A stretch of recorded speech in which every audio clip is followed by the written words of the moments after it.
A supply chain is a coordinated network that includes all the companies, facilities, and business activities involved in sourcing, developing, manufacturing, and delivering products.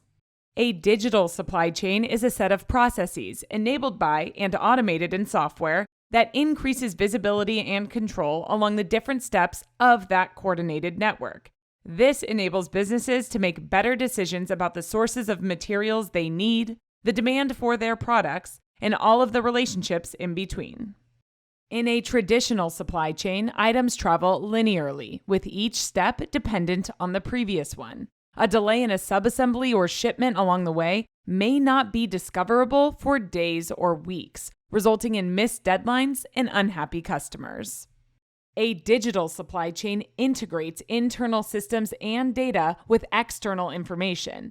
This allows businesses to collect, monitor, and analyze data to anticipate issues and proactively respond without laborious pre-planning.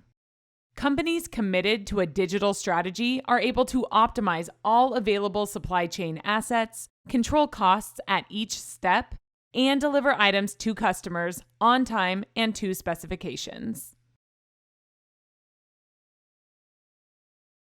Hey, did you like what you learned? Check out these 2 videos and don't forget to subscribe now.